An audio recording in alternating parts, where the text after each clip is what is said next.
রুহু কবজ করা ফেরেশতার নামটা কি?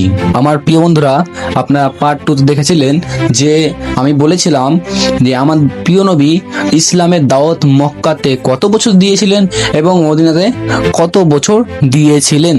তো আজকে পার্ট 3 বলেছিলাম যে আমি বলবো আমাদের প্রিয় নবীর ওপর সর্বপ্রথম কোন সূরার আয়াত নাজিল হয়েছিল এবং সর্বপ্রথম কোন ফেরেশতা এনেছিলেন। তো দুটো প্রশ্ন আজকে বলার কথা আছে, চলুন আজকে প্রশ্ন উত্তর শুরু করা যাক।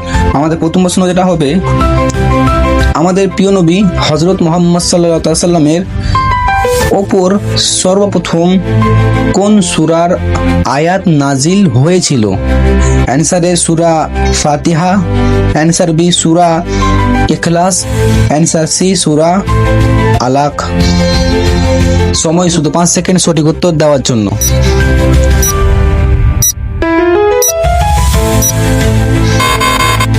সঠিক উত্তর হলো অ্যান্সার সি সূরা আলাক।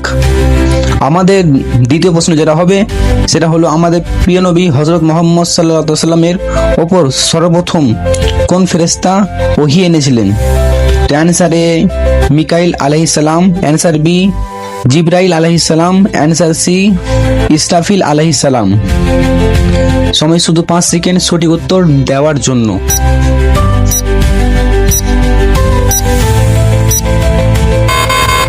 সঠিক উত্তর হলো অ্যান্সার বি জিবরাইল আলাইহিস সালাম।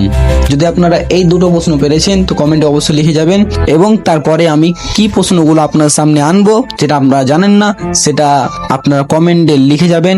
এমনই ভিডিও পেতে আমাদের চ্যানেলকে, নুরুল মারিফাত চ্যানেলকে অনুরোধ করে সাবস্ক্রাইব করে রাখবেন, এবং আপনারা একটা প্রশ্ন বলে যাবেন, সেটা হলো রুহু কবজ করা ফেরেশতার নামটা কি? কমেন্টে লিখে যাবেন অবশ্যই। দেখা হচ্ছে পরের ভিডিওতে। আসসালামু আলাইকুম ওয়া রাহমাতুল্লাহি ওয়া বারাকাতুহু।